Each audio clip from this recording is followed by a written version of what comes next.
Sorry about that. We're not gonna. No, there's no need for two timers tonight. Let's get rid of Batman and close that out. And good evening, everybody, and welcome to episode 51 of my GEMP game review series. I am your host, Chris Gogolin. Thank you for joining us this evening. Sorry for the being a couple minutes late for the timer there. Right as I was getting ready to start, of course, then I start hearing all the thunder outside the house, so I had to do a quick run around and shut some windows. But let's see what we got going on here. So looks like we are live and running well on Twitch. Okay, so we are just here at the end of the month of February. Let's see what we got going on. I'm sorry, month of May. No active OCS games going on here. Take a quick peek at the qualifiers. The June qualifier has been posted, so anyone who's signed up for the season pass, you're already entered. That way you can start playing games this weekend, right whenever they go live Friday night, I guess it'll be. But May still has a couple days left. If you haven't hit your 12 games, be sure to get those in while you can. Looks like Zlorfik is going to qualify this month with an 11-1. It's going to be pretty tough to top. Werfs can tie him, but Werfs is already qualified, so that won't matter much. And that's going to leave Tom in the second spot. He's got a pretty sizable gap over Gavin in terms of win percentage. Batmouse, depending on where his last game comes, if he wins his last game, he might get in front of Gavin. I don't know if he's going to catch Tom unless he, if Batmouse beat Werfs in his last game. I don't know if even that would be enough to catapult him up. So, a lot of stuff going on. Thank you, Wayne. I appreciate your understanding. Angelo right there, not going to get enough. And then you get down here to these guys. And these guys here would have to basically, even if they win out, 12 points only gets them to 30. So I think that's probably what's going to be it. Everybody at this point is just kind of playing your games, get your last minute points in, get your 12 games in for your second foil, that kind of situation. Come on, Queso, you need one more game. You got to get at least one more and make sure you get your foils. And then a few other people here with 8, 9 might be making a run to get their 12 in to get their second copy of the May foil. I don't know what the May foil will be yet. It is a surprise mystery. I don't have April's yet either. Apparently there's an issue with because I guess it's an alternate image foil for April, and there's a holdup with the graphics department trying to get it right, so I don't have those just yet. I was hoping it would be here by now and I could kind of spoil it for you guys, but I do not have that for you just yet. Most of you should have gotten, half of you have gotten your February and March foils already. The rest of you, I was kind of waiting to mail them out with April, but if they're going to take a little longer, I might just go ahead and just send out the Feb and March ones, just so people can start getting some stuff, and we'll go from there. I'm waiting on the other ones. We'll pop over to the old PC forums. Not a lot going on here these days either.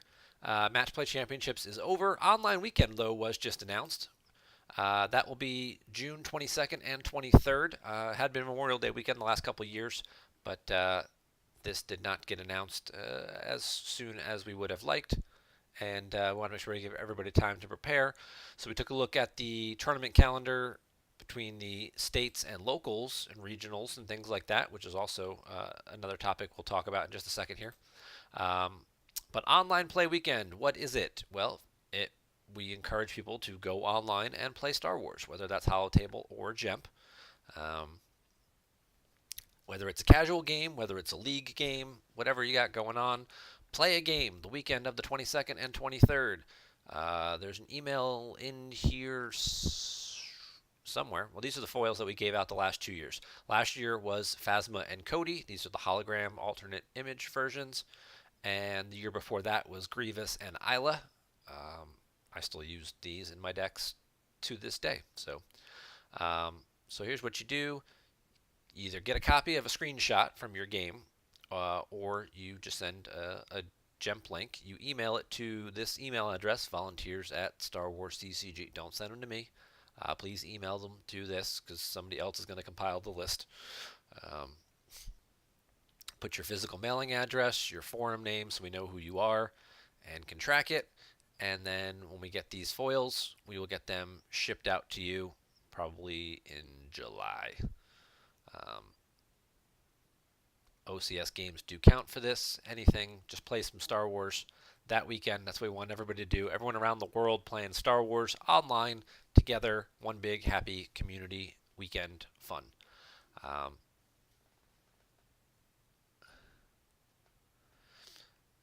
Yeah, there were some issues with GEMP this past weekend. Had to do with the security certificate.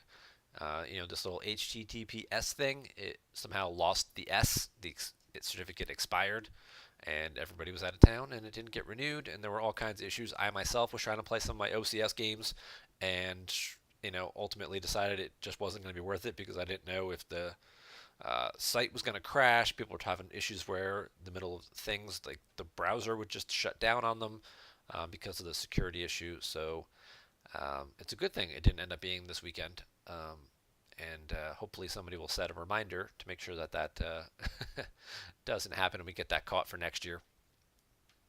And everything gets renewed well ahead of time. Or at least planned out so that doesn't happen again. But online weekend, like we said here, coming up toward the end of June, and then you'll get these AI foils mailed out to you after the event. You just got to submit the screenshot, like we said below. That's our next big marketing thing. We look at other live events. It is summertime, and this is where we start to get into our states and regionals.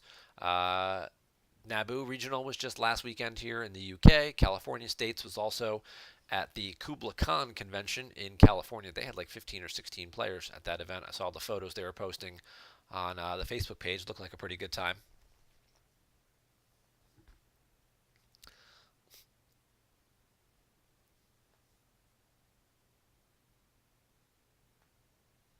And upcoming other regionals. You got the Rosemount Championship in Minnesota, along with their regional. Now Hutta Regional, which is the Indianapolis area. Bothawui Regionals, which I don't think have been held in like the last 15 years. That's somewhere in Nebraska. I don't think they've really had much organized play in their area in a very long time. So that's exciting to see that being run. You got Wisconsin States coming up here at the end of June. So there's all kinds of stuff going on in your area, plus a lot more still to be scheduled.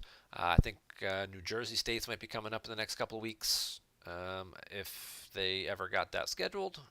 That was supposed to be our June event, but I don't know that they paid for it and got that registered in time. So that may not be states in my backyard either. States, regionals, all those fun things will start getting scheduled. If you go to the tournament section, this is where you'll be able to keep track and find out about all these upcoming events. French Regional, haha. I think that was a few weeks ago as well. But this is where you'll find out all that information. Maybe you can even post a tournament report describing your event and what happened. We always love to read these. There's always some good stuff in here. I think the most recent one, we got our few from the MPC. We got Ming's. That was here. Chris Kelly didn't put his in here, but Johnny had to break his into two parts from the Indoor Grand Prix. But there's plenty of other fun reports here. We always like to read these things from players to find out about their experiences at the events, the different preparations that they took, getting through, the funny little stories that happened, at the dinner afterwards or Sunday morning at breakfast, or, who stunk up the hotel room and everybody had to go sleep in the hallway, or whatever you had going on. So, Colorado Tatooine stuff in July for Queso. Yep, thanks for Tech Towers running those, right? Queso, Paul. So that's be good. Then you can focus on playing, really refine those skills. Next upcoming major events, European Championship in July, North American Continental still in August. We're going to get the pre-registration set up for North American Continentals in the next week. Just finalizing the details for the Friday night, since we don't get the room for the event until like 6 p.m. because there's another event in there the morning of. We're going to be skipping, I believe, this hasn't been finalized yet, but it looks like we'll be skipping the Friday night team event, which I know is disappointing, but there will be two other things going on that night that people can choose to participate in. One of them will be a group outing to the Minnesota Twins baseball game. The other one will probably be people hanging around playing board games and having some drinks. So either of those sound like a pretty good time, depending on which you prefer, baseball or board games. Both of which John Anderson happened to enjoy very much. So it seems like they're two very fitting things to focus on, and just make sure everybody's there, having a good time. We should get some set 11 cards out before that event as well. They should probably be out mid-July, right in time for some of those summer states and regionals. And then we will have some new cards for Continentals and plenty of time to see how what happens here shakes up things with the World Championships in Bochum, Germany in late September. Still plenty of time to still book your travel for these events. Flights have just started to go up a little bit in price for North American Continentals. I will be in attendance at that event. I did book my flight when I had originally looked at the end of March for flights. It was like 189 round trip, and I was like, I should book this now. And then I kind of, was like, well, let me make sure I can get time off of work and stuff and a few other things. And then, it was like the first week of May, and when I went to book, now my flight was 279. Still pretty good pricing, but I could have had it for $100 less. Also, the room block for the hotel is also good for another little while here, but that will also start to expire soon. So start planning your travel, get your requests in for your days off work. Now that we know there's not a Friday night official Star Wars tournament, maybe you only need to take a half day of work on Friday. And then to catch a late flight Sunday night back or something like that.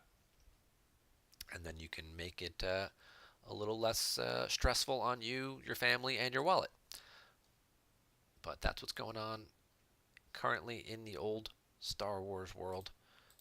Doesn't look like we've got just some casual games going on right now. So we are going to jump into a featured game of the week. This game took place not too long ago between two of the greatest of all time. And, we got the game link, and it's from MrYellow's point of view.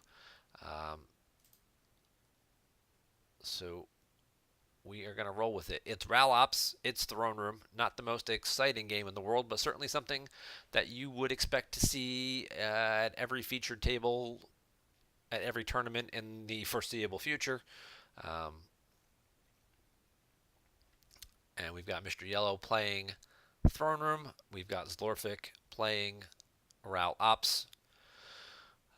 He started Arrest Order and Code Clearance, so we get Docking Bays and crappy Imperials forfeit +2, and then we get slightly better Imperials forfeit +3. So forfeiting will not be an issue.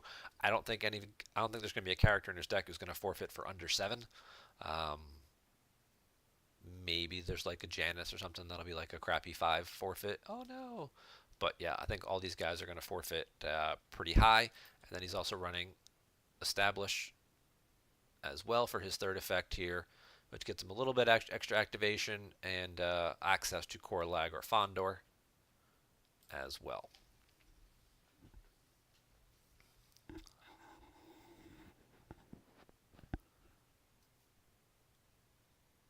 Okay.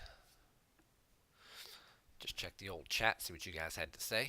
And then for MrYellow, the very standard, very traditional, like my father, Insurrection Walkling that we've all come to expect from light side mains decks these days.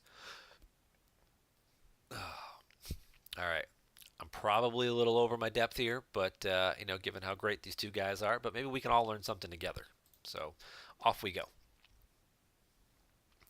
There was just a whole little thread on the forums about Throne Room whiffing and what the chances are of it not getting any of its activation pullers in its opening hand.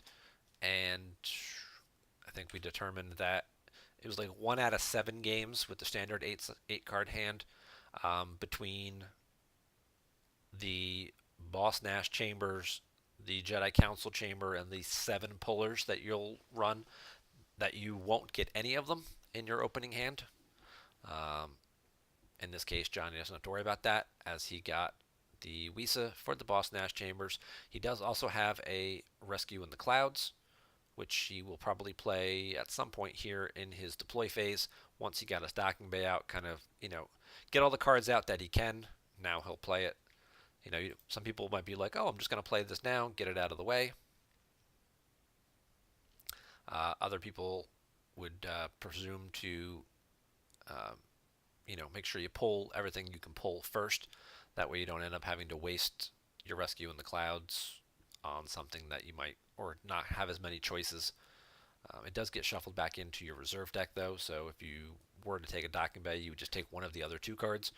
But obviously, you want to maximize your potential to get good cards that you like, as opposed to seeing things that you have other access to. Um, Bastion played somewhere in back in here. He snuck in a Dark Time for the Rebellion, which is a great counter card to Throne Room decks. He also played it before Johnny had his grabber out, so that was advantageous. I'm trying to figure out where exactly he played. There it is. Dark Time. So obviously we know it all, it does deactivate one. Most people use it to add or subtract one from opponent's just drawn destiny, but there is also this fun little text that basically hits Throne Room pretty nice. Opponent's starting location was Yavin, was Masasi Throne Room. Lose one force when you play this interrupt. Even if the card gets sensed when you play it, it's automatic. It's lose a force. Then they get the chance to respond to it with sense. So uh, it's a great card. If you're expecting Throne Room, you probably want to play two of them. Um, it's a card that they usually tend to want to grab, and if they're wasting their grabber on that, that might also free you up to get some other interrupts through as well. It's very annoying for Throne Room. Throne Room, usually wins its games by controlling the board and things like that. They don't put a lot of cards on the board, but there can be times where they do get a little low on life force, and if they've already wasted their grabber on something else like an Imperial Command or something, and you can just keep tracking around and doing one damage a turn with a Dark Time, you can win games against Throne Room like that. Especially a grindy deck like Ralops, where you're mitigating some of their force drains elsewhere on other planets. Um, I mean, they're going to come to your Raltier sites most of the time anyway, but if they happen to go off planet to their Cloud City site or their Naboo battle planes to try and get a drain going there, and you're mitigating one of them or possibly two with the Dark Time or something like that, or I'm sorry, with the Image of the Dark Lord, then you can play the Dark Time to kind of get some ping damage into them, and because Ralops isn't really known for its damage output, it's usually known by winning battles. So having a little bit of extra damage against Throne Room with the Dark Time can be pretty handy. The rescue is going to get grabbed. Oh, there's the other docking bay, Obi or Control Tunnel Vision. He takes the Obi. I wasn't sure if he would have taken the Obi or the Control Tunnel Vision. I thought Control Tunnel Vision might be a good possibility, and then he could play it next turn. This is another card that we're starting to see pop up in a few more decks. R2D2, while present with a Scalp Link, adds a light side icon here. Most importantly, the reason for this is because this works while aboard a starship. So yes, we know Tantive adds a light side icon, but if R2 happens to be aboard another ship, like say Profundity, um, he would add a light side icon so he can make things like Raltier or Starkiller base into battleground systems, just like the Tantive 4. So it kind of gives you a second out. He also obviously is a spy, so he works at ground sites as well. He can go right to a 2-0 location, the Vader's Castle, the Executor sites and Huntdown, things like that. The Cloud City Prison, the Bridge, all those 2-0 locations that Darkseid tends to play several of. R2 can go right there, turn it into a battleground, and then when he dies, it's no longer a battleground, and now Darkseid might potentially be stuck at a non-battleground location. And he's got a good destiny number, whichever way you need it.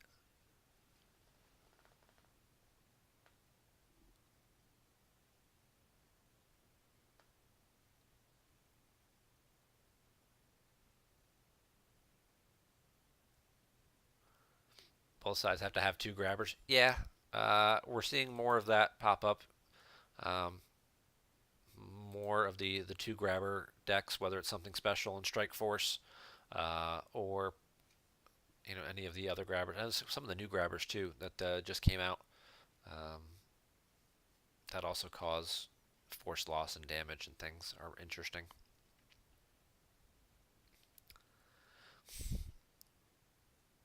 So Zlorfik's going to get some locations.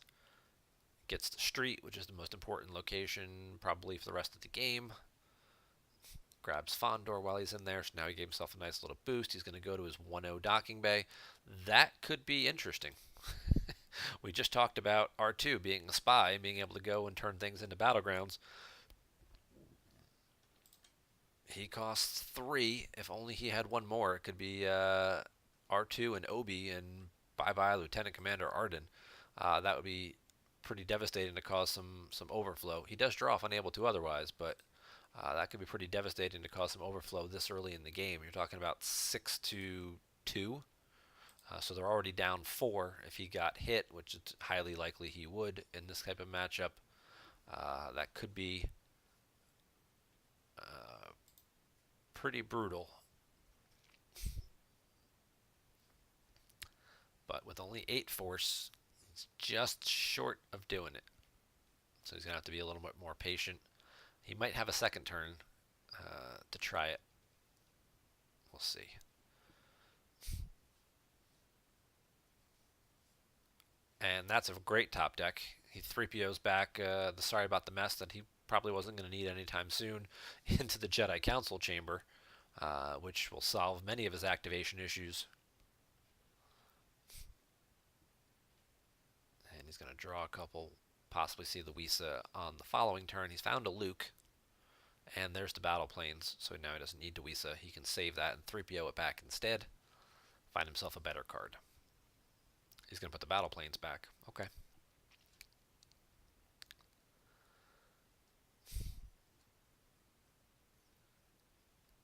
Some might ask, why did he put the battle planes back? Well, two options. One, he doesn't need it anytime soon, and two, he's got the Wisa that he can pull it. So if he wants to guarantee that he gets to look for something next turn, he can activate his force, then Wisa to get the battle planes out, see what's left in there, see if Luke's lightsaber and stuff is there, and things like that. You'd say, well, he could just insurrection, look for a docking bay, but then he lets his opponent verify his deck. And any information you give a top level player, they will find a way to use it against you. So, slow going so far. Basically, just a lot of activating and setting up. Very patient approach from both players.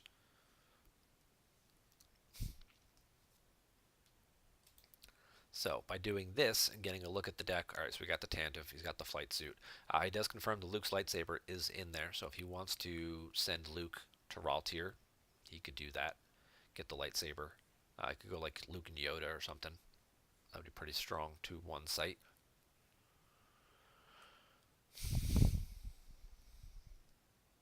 But yeah, I'll get that out. Otherwise, for the most part, it's pretty strong Destiny. That's kind of what you expect to see from a lot of these light side mains decks. This one would get pulled out. Then you're just looking at a Control Tunnel Vision and an Anakin and a Tantive, and everything else is 3 or higher. So pretty good odds of hitting just about anything you want.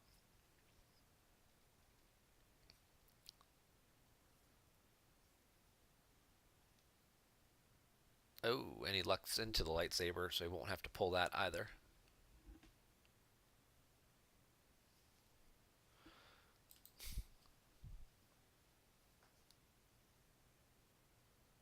Let's see.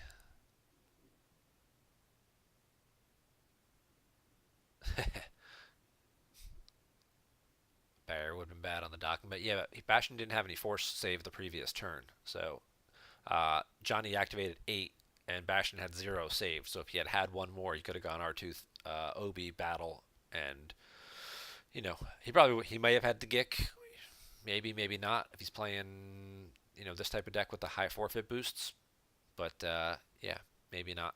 But he's going to use Luke instead and just kind of start taking over the Raltier sites, making it harder for his opponent to flip to begin with. You got Luke, you got a lightsaber. Luke will get a friend, whether it's Yoda or Leia, probably. Oh, he's going to leave him alone. He's got the Clash, so he feels pretty comfortable with that. Obviously, he'll draw a couple and he'll put one back, and then he'll 3PO around some cards as well. I would have thought he may have deployed a second guy, but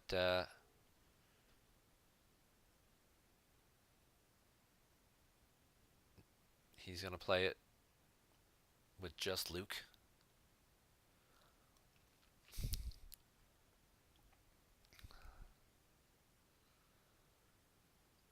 Now we got a spaceport docking bay. We'll see if he gets the 4th Raltier site as well. Yep, there's the city. So now he's going to try and flip with his 3 sites. Nope. He's just going to draw. He's going to do what both of these guys love to do. We call it, in America, we call it Johnny Chew hand. In Europe, they call it Bastion hand. Where they're both basically drawing well past that 12 up to 15, 18, 20 cards. And just, not at all afraid of Grimtosh or Monarch. They're not popularly played cards to begin with. And even if you do, well, who knows what you're going to get. You might end up leaving me with all the good cards and putting all the ones I don't want back anyway. And, well, then I'll know where your Monarch or Grimtosh is, and I'll just draw 15 more cards on the following turn. So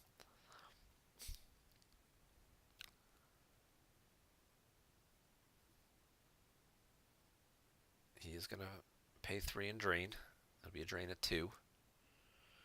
I believe they can't play Always Thinking, or is that on the flip side?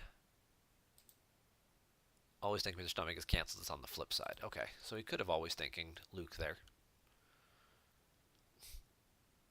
Now we got Yoda and Obi taking over the docking bay.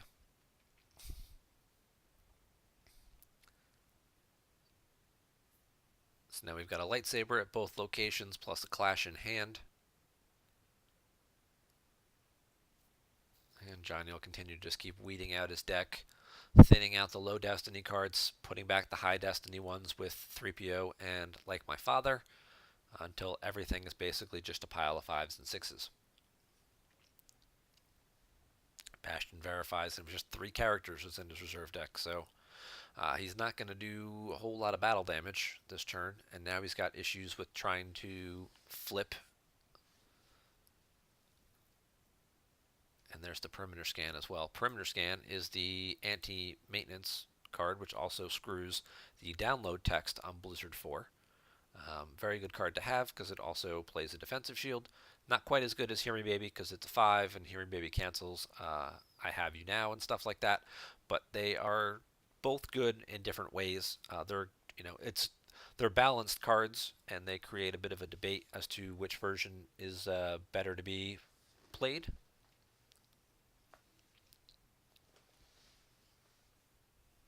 Yes, does also have the lost ability to canceling trample, which is very good to keep people like Chewie alive, or Lando, guys who have lower ability and are easily targeted for things like trample. It's another card that's fairly, we saw trample a bit more when we saw entanglements being played a little bit more. Now that people have switched over to Ral Ops, there aren't as many vehicles, I'm noticing. So trample's kind of taken a little bit of a backseat, but I'm sure it'll be back. So can't battle, so it's like a little mini barrier, and it can't download cards either, so these 3 characters are all stuck there. And he doesn't get anybody out for free. We get Tarkin Ozzel, so that's a second battle destiny, because Tarkin adds one with a leader. A Death Trooper is someone we don't see very often, so what does this guy do? While you have no other troopers here, adds 1 battle destiny at same site as Krennic, Tarkin, or Thrawn. Well, he's with Tarkin, so that'll add a battle destiny. Place this character in used pile to cancel a just drawn weapon destiny targeting your leader here. Okay. Well, that's interesting. So, good use to add a Battle Destiny, and you can cancel a Weapon Destiny targeting leaders. That's not bad. Not bad as a one-off card. We don't see it played very often. Usually, I guess there's a lot of other things competing for deck slots that a Death Trooper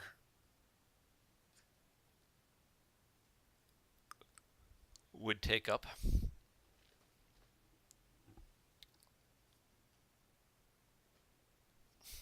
Forfeit 6 with IAO? Isn't that only unique, guys?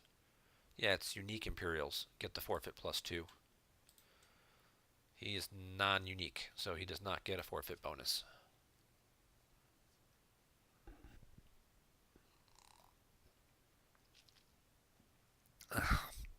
Otherwise, he would be a lot better.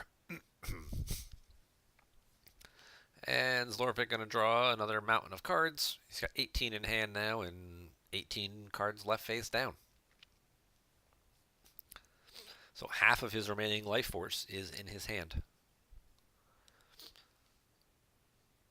Checks for a Boss Nash Chamber. Destiny looks pretty reasonable.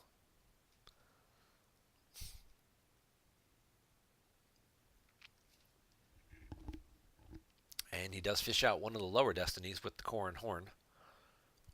And now he's got to consider himself. He's going to pay 3 to drain for 1. Interesting.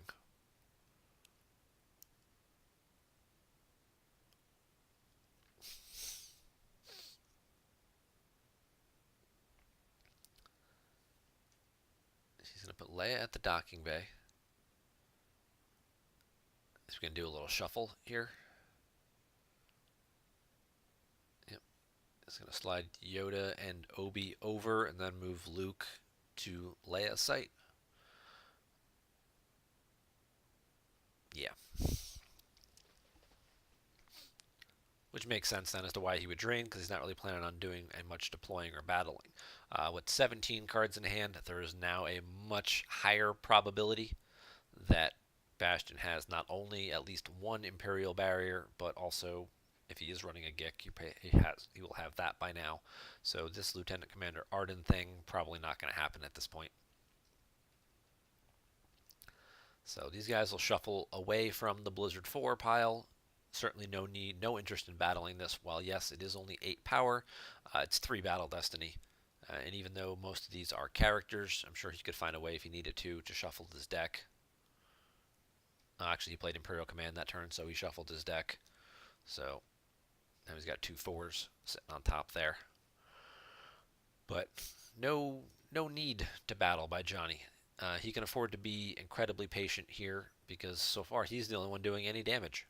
Bastion's drawing a lot of cards. He's putting a lot of cards on the table, but he hasn't really done much of anything as of yet. The only force loss he's caused to Johnny is that 1 copy of A Dark Time that he played. And here we are on turn 5. So we're going to get a loaded up Blizzard 2 coming after Luke and Leia. We know those are 2 4s. He could do the swap when he draws Destiny here, which is probably what we're going to see. This unfortunate text that says once per battle, when you draw Battle Destiny, exchange a card in hand with a card of same card type in Lost Pile. I'm not a fan of this text. I think I've made that clear in previous viewings. There's a CBT thread, which I don't know if I started it or just complained a bunch in it. This shouldn't be once per battle, and it shouldn't be on the remainder of game part. It should be on one side or the other of the objective, not on both. And it should be once per turn, not once per battle. So that's my 2 cents, but that's all it's really worth. Because now what he's going to do is he's going to draw the 2 4s. He's going to swap for the prepared defenses in his Lost Pile, and he's going to add 1 to the total, giving him a total of 9, which then beats Leia's forfeit of 8. And that will mean that Luke will have to be forfeited instead. He did have the GIC. He's going to exchange the GIC, get the prepared defenses, play the prepared defenses, and increase his Battle Destiny up to 9.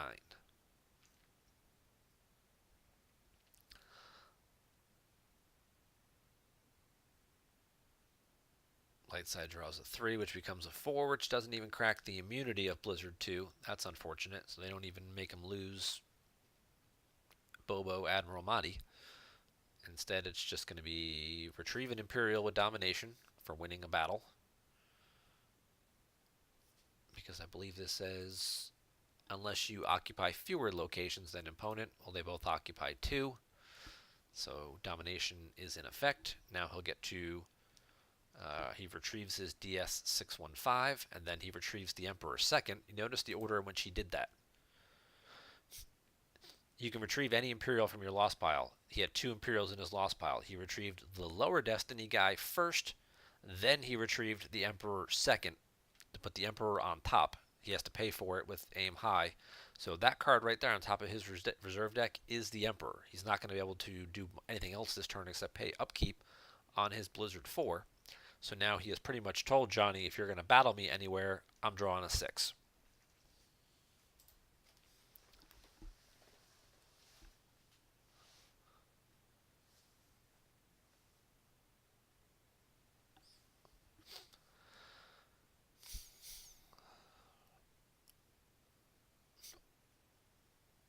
And he's going to use the text on the street.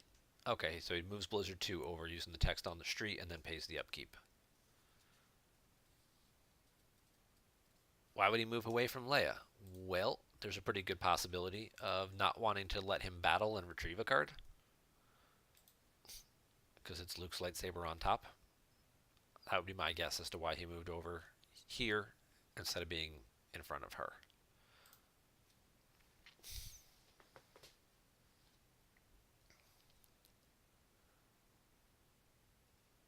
And it looks like Johnny's going to go to space.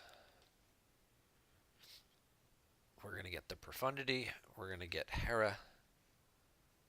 And I would think Rey is probably a good possibility to come down as well. Yep.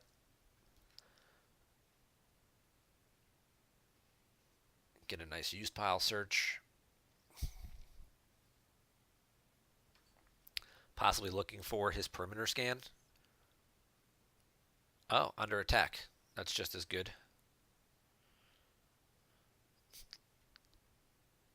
That's also a little nerve-wracking. Under attack, for those of you who haven't seen this card in a while, during your control phase, target a vehicle with armor present with your warrior. Draw Destiny. If warrior has a concussion grade or a lightsaber, add 3 to Destiny draw. Vehicle and grenade lost if total Destiny greater than armor. Well, this thing is armor 8, so if you add 3, you need to draw a 6 to make it go completely lost. I was thinking he may have grabbed the perimeter scan to protect Trample, and then you could drop Chewie and just battle and shoot this thing. But not knowing what these cards are, I'm sure he's been tracking his deck, and these are some of the cards he cycled back with 3PO and whatnot. But yeah, it would have been the Clash that he drew the turn for Destiny, whatever else he cycled back with 3PO that turn, so he's going to play the long game, and he's going to get the under attack, and he will just try and set that up for later.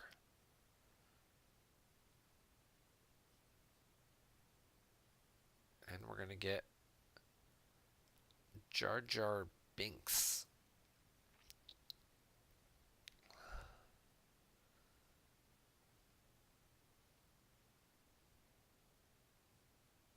We'll see how people get shuffled around.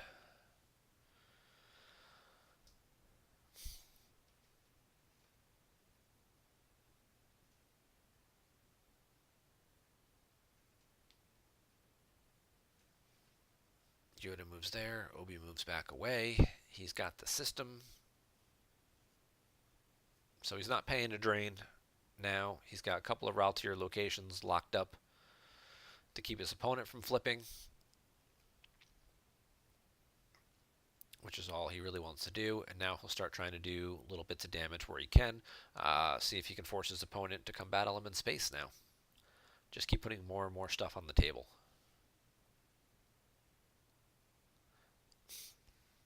If he really wanted the saber, yes, he could absolutely walkling that. You're right. But, given that we've seen vehicles come down and get vehicles piled up, I don't think the saber is a priority. It's just more of a would be nice to have kind of card, but not necessarily worthy of burning your once per game Walkling Pole this early in the game on. Oh, we get a binder. Binder's an interesting ship. We see this more in European decks than we do in American decks, but it does pop up from time to time. Uh, Permanent Pilot provides ability at 2. It's immune to less than 4. Blank Starship, generic text, good, decent. It's lower deploy 6 as opposed to other ships which cost usually 8 or 9. Starships may move 2 here as a react, is also pretty helpful, and then for opponent to move a ship from here requires +1 force. So it costs them +1 to run away, and your ships can move to it as a react. It can hold 6 pilots or passengers, so a little bit smaller than some ships usually get, like pilots and then extra passengers. This one's just a little smaller and limited like that, and you got a permanent pilot ability too, plus a built-in immune to less than 4 text, which is pretty solid. And then when you start piling some dudes up on it, and you get Grand Admiral Thrawn, it is a Star Destroyer, so he does add a destiny, and then you get Pelayan, who deploys for free, and then makes your other pilots forfeit +2. He does some other stuff on the Chimera. Also an Imperial Leader. And we get Agent Callus. Agent Callus typically only does stuff. The best part of his text only resolves around working with ISB agents, but this particular, when deployed text, works regardless. So he's an ability 3 guy. With code clearance out, he forfeits for 9, which is pretty solid. He's a pilot, so he's got multiple uses. And then the when deployed, reveal top 2 cards of your reserve deck, take 1 into hand, and put the other in your used pile. So he gets his choice of taking one of these 2 cards into hand. Depending on what else is in his hand right now, whether or not he takes the command or not. If he has a command, he doesn't need another one. If getting another ship would probably be beneficial, and it also gets a 2 out of his deck.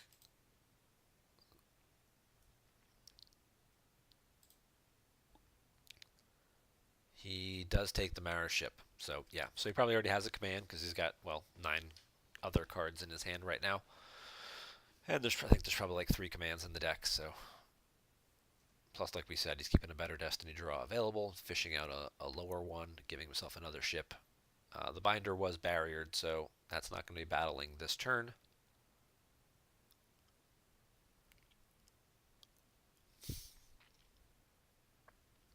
And then we get some opportunities for Lightside to counter deploy. We could see a number of things. It's a Star Cruiser, so Bale's text won't be useful. Solo could come down with Lando. That would be like 3 or 4 Destiny. And then he gives himself the Rebel flight suit, so then he can cancel the command, grab it, and then cancel it. That would seem like the most likely course of action. Blizzard 2 moves in front of Yoda still. And he does move the Blizzard 4 over as well. This is only armor 4. So I think this is going to get under attacked and go bye-bye because it moved in front of the guy with the lightsaber, who's already adding 3. So just don't draw a 1, and don't draw a 2 because they could subtract 1 with the Dark Time. But I have a feeling he's going to be drawing pretty solid.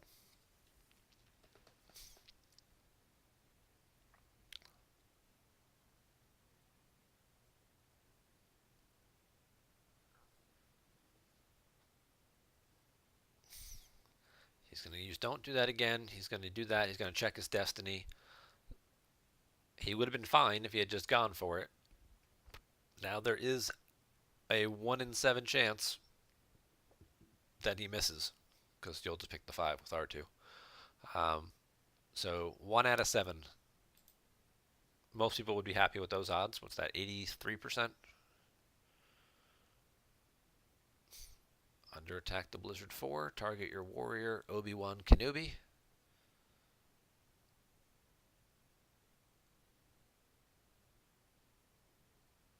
And there she goes. So Blizzard 4, Tarkin, Ozzel, Death Trooper, all immediately lost, and it's a control phase, so now they can force drain.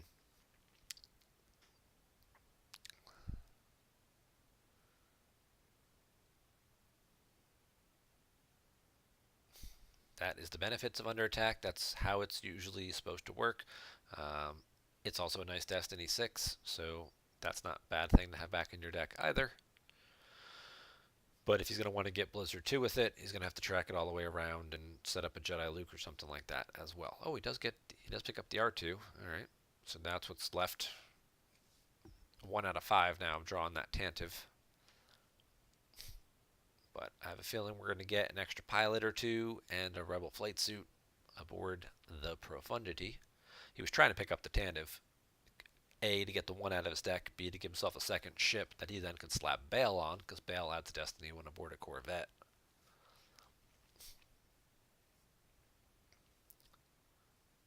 He's going to put Luke up there in space as well. And he's going to like my father back another card to give himself a little bit more force to work with. So he's added a little extra forfeit with Luke. And now we'll get Lando. Now he's got to put the flight suit down, which he will. And then when we see Zlorfik play the command, he'll grab it and then cancel it. And then draw, like, what's this, like 4 battle Destiny? So who we got on this thing? We've got Hera, who adds 1 with an Imperial. Solo adds 1 with Rey. Lando adds 1, so yeah, getting 4. Luke's adding 1 to each of those 4 because of Like My Father, the other benefit of having Luke on there, and then Rey's adding 1 to the total. So he's drawn 4 of these 5 Battle Destiny. Only one of them was low. It was the 1, which Hera can then redraw because she's with 3 other Rebels. So basically he's going to draw 4, 4, 5, 5, I think, or 4, 5, 5, 5. I think it's 2 4s and 2 5s. So that's going to be 8, 18 plus 4, Luke adding 1 to each should be 22, plus Rey adding 1 to the total. He'll have 23 in Battle Destiny. So even with these extra lovely forfeit boosters, I mean, yes, we got Callus going for 11 because of Pelayan, and Thrawn going for 9. That covers 20, but we're still going to be just short of that, so Pelayan's going to have to go as well. So all 3 pilots are going to get kicked out of here. Oh, and he does get to retrieve the Luke's lightsaber for free because of Leia and him being shield busted and not having secret plans out. There's the Tantive. That'll get redrawn. There is a slight possibility that one of these draws could get close called. If Bastion is running one of those in his deck, there's no rescues grabbed and doesn't have one available in hand to cancel it. So we could see one of these cards get redrawn, which would only give them 3 Battle Destiny and would mean somebody else would get to live.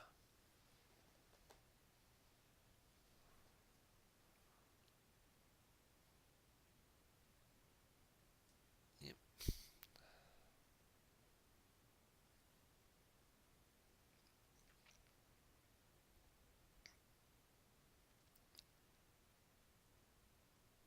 No close call.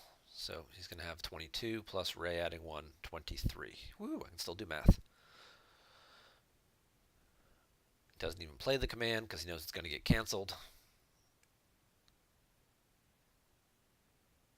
He will do a swap, though. He's going to throw away a Stormtrooper patrol, and he's going to grab Ozzel back. And he draws Krennic, which he will take into hand and redraw with Domination. Great way to keep thinning out those... Wait a second. Unless you occupy fewer locations than opponents. Oh, it's not battlegrounds. It's just locations. Boo. So that's the other thing this guy is doing over here. I thought it worked differently than that, but nope. So they both have 3 locations. So that's stupid. Okay. Look at all those Imperials dominating from the 1-0 docking bay.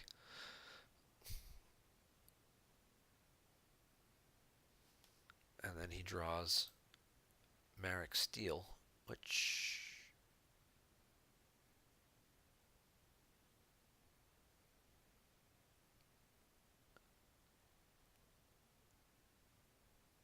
Yeah, he drew Krennic, used Domination.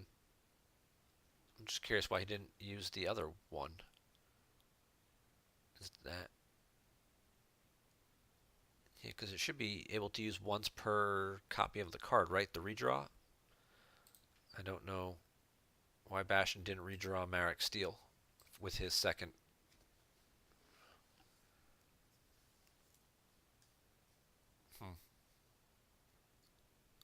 Suggestions?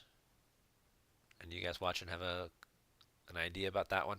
Did he miss it? Can you only do Domination, the redraw text, once?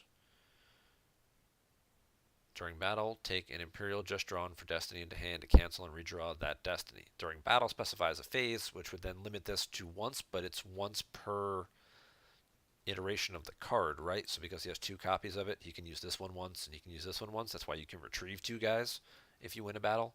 I would think you'd be able to redraw 2 Destinies as well. So, not sure. Because I don't think he didn't already use it. He drew the imbalance. He drew Krennic. He redrew Krennic into Marek Steel. I would have thought he would have redrawn Marek, but maybe he missed it. Maybe I missed it. Maybe I'm missing something. Lando dies for light side. Alright, doesn't want to pay the upkeep on him. That seems fine. Might need the force, because he's going to need the 2 force if he wants to move these guys away. Move Yoda and Jar Jar over. He already used Luke to drop a card, so he can't do that. So Lando's the sacrificial lamb, because he was going to die anyway because of upkeep.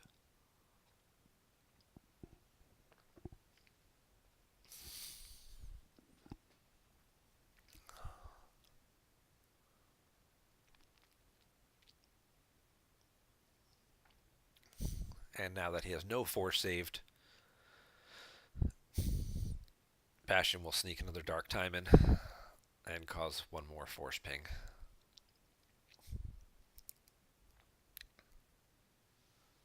Attract 0. There shouldn't be any of those left in the deck at this point. And Ozzel was back in his hand, so I'm gonna have to just I reading the GEMP chat after this game was played, Bastion was talking about he did think he made a number of mistakes during the game, which he felt confident. If you asked Johnny if he made any mistakes, Johnny would say yeah, he made a bunch too. So neither one of them ever, but then again, those guys are pretty much perfectionists. They rarely ever seem happy with the way they play, which is why they continue to push themselves and get better and better, and that's why they are as successful as they have been. Hey, look. Some guys are back. And with no force saved either, we're not going to see any Jar Jar bombing because he costs the force to blow somebody up. And he's going to...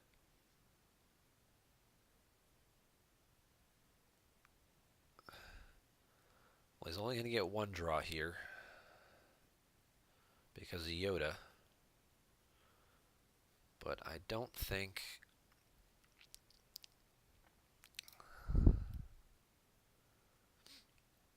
he's going to get away with being able to keep both guys. I mean, he could forfeit Yoda to cover the 6, but then he's going to have to peel 6 cards if he wants to keep Jar Jar on the table. And I don't know that that's going to be worth it just to stop Darkseid from flipping. I'm sure the binder's going to move back.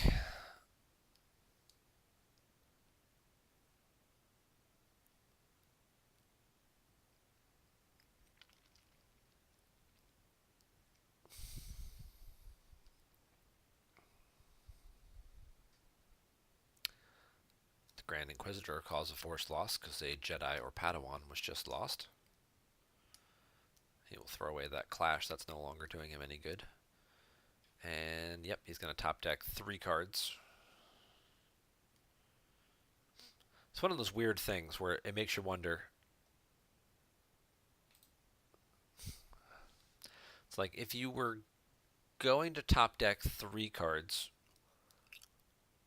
anyway, would you keep Jar Jar on the table? Because you don't have to lose him to the attrition. Yoda covers that. And just peel 3 more cards to stop your opponent from flipping.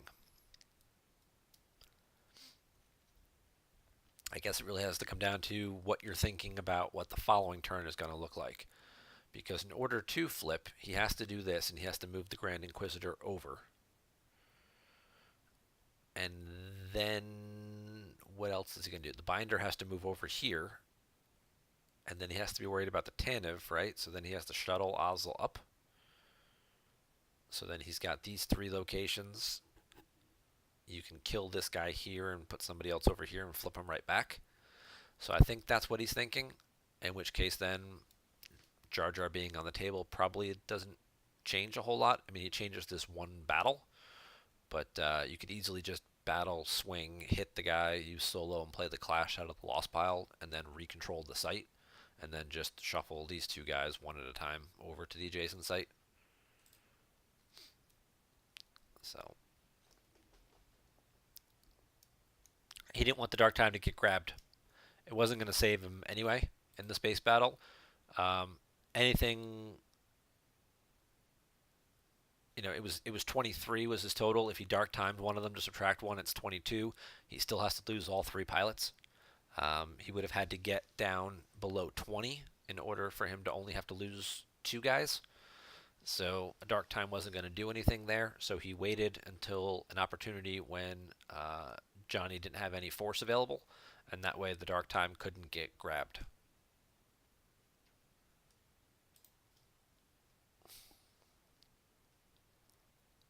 Oh, he does not shuttle Ozzel up.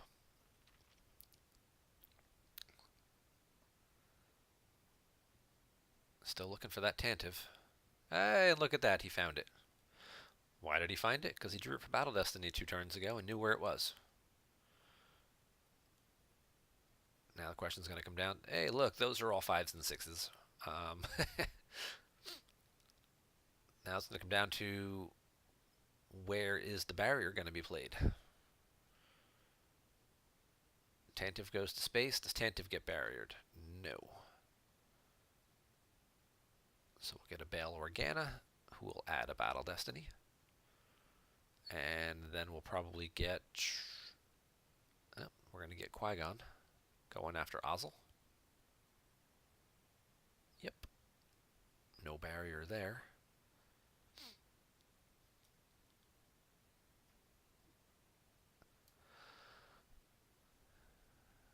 There's a React with Tempest Scout 6. It's still going to get cleared, but at least it'll get a Battle Destiny, and it's going to clear Qui-Gon back.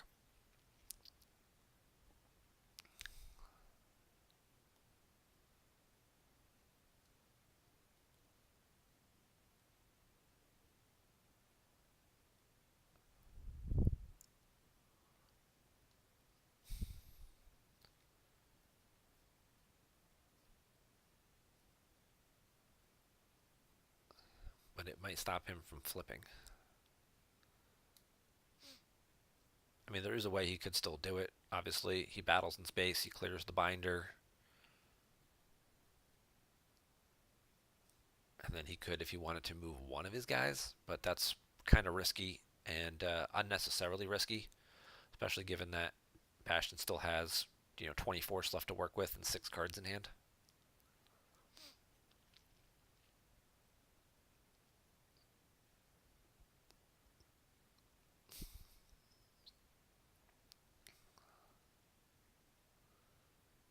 Draws an Imperial, draws another Imperial. Now he does the redraw on the second one, so I guess he must have just... Either he missed it or... Yeah, had something else up his sleeve and didn't want another card in hand. I don't know. Now he's going to throw away the guy he just took into hand with the domination to get himself a better guy and get Thrawn back out of the Lost Pile. He's got no force remaining to retrieve, so doesn't have to worry about that. Otherwise, this could have been a very disastrous battle, in which case light side accomplishes nothing and just let your opponent retrieve 2 cards, which sometimes does happen against Ral Ops. So you really do have to weigh out your options when battling against them carefully, and aim high is very important to stop their domination retrieval.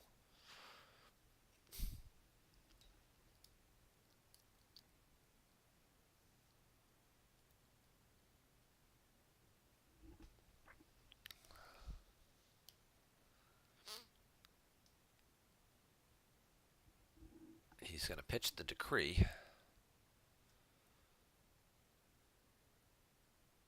And then he's going to close call to subtract 3 to make that a 2. So he was sitting on the close call, saving it for a time that would when it would really be the most beneficial. And he's going to do it here to keep his binder alive. And he's going to get his pilots back. He got Palayan back. He got Thrawn back. That no so good. Can't retrieve any people because he can't afford to pay for it. But his destiny was at 6, so the Tantiv's going to go.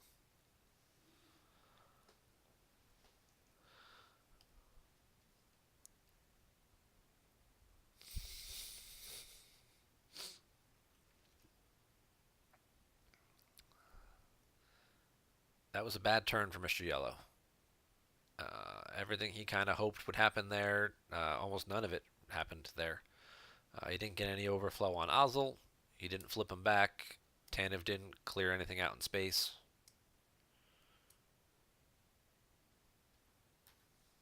That was not a good turn at all. Now we're going to get some backup.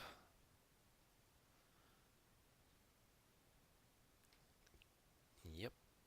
And no force saved for light side means these 2 characters are probably going to die as well. Those guys are both leaders, so swing at the Death Trooper because they can just cancel the destiny anyway.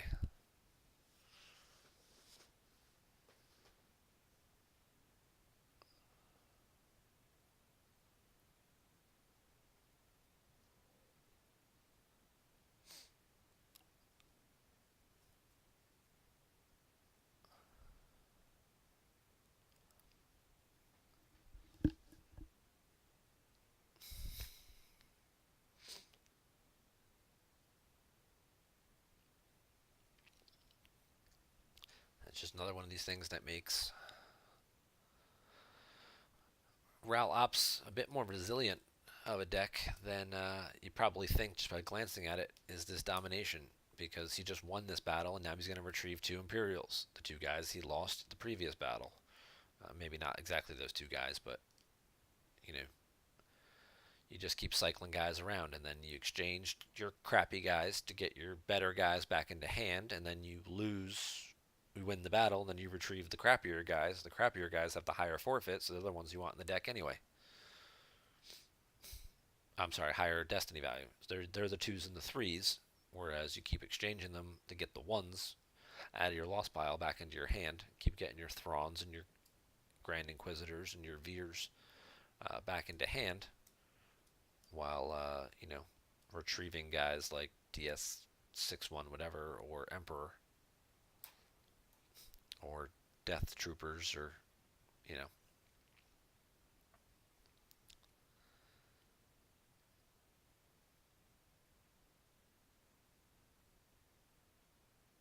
So here we are on turn 8, and Darkside has pretty much complete control of the board. Lightside has the Fondor system, which is a drain -1, and with Ralops flipped, it's a drain of 0. So all Lightside can potentially do at this point is deploy some people to the ground and battle, or move the Profundity to Raltier and shuttle some people down. But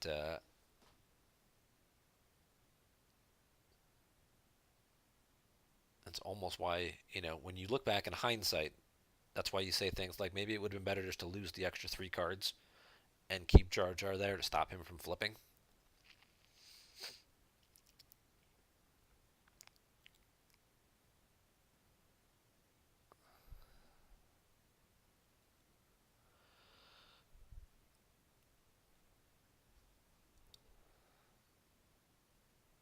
Oh, he deploys Jin under cover, then he turns around and breaks her cover.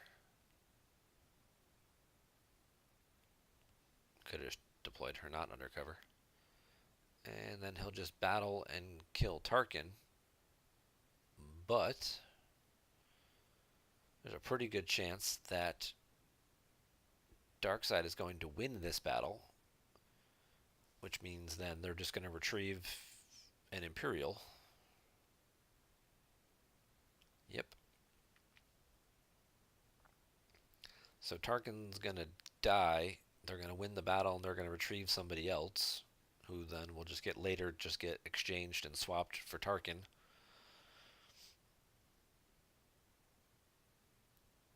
But we will get a look at those 7 cards in Zlorfik's hand when Jyn Erso gets forfeited here.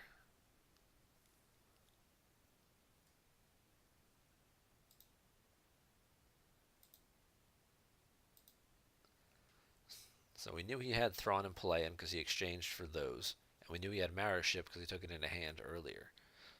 So he also has a Conquest, Prepared Defenses, an Emperor, and the Imbalance combo.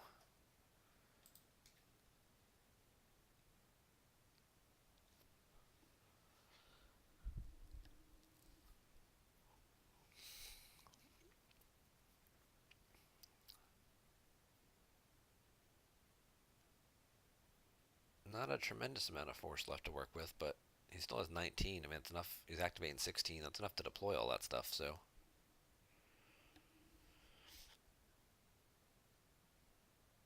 And MrYellow's going to go ahead and scoop it and concede. Yeah, because it's pretty tough for him to get back into the game at this point. And he is going to go ahead and scoop it, so.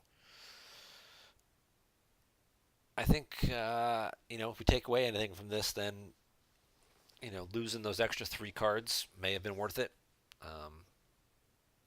And then, of course, the unfortunate combination of having the close call here plus having the react thing here. So I'm sure Johnny was counting like, well, he's got Decree. He can pop that to save one of them, but not both of them.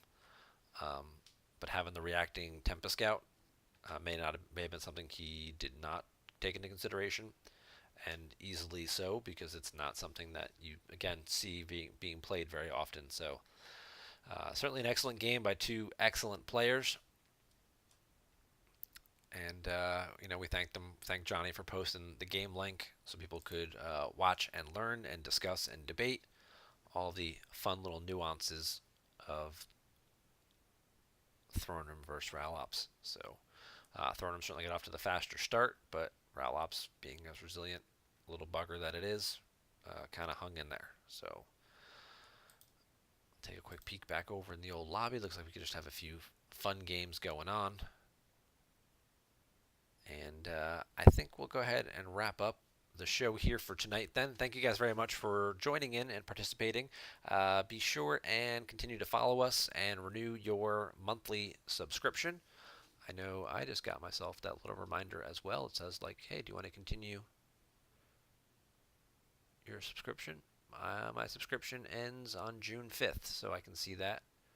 And I know I've got a couple of days going left before I have to renew that with my Prime. So hopefully you guys will as well. Then you can continue to get those cool foils and things like that we've been showing off here for subscribing to us on Twitch. We'll be back next week. Be back to our regular Monday night schedule now that Game of Thrones is over and there are no more holidays coming up here. So thank you guys for tuning in tonight. Hope everybody had a good time, and I will see you back here Monday on our regular time, regular bat channel. Have a good night, everybody.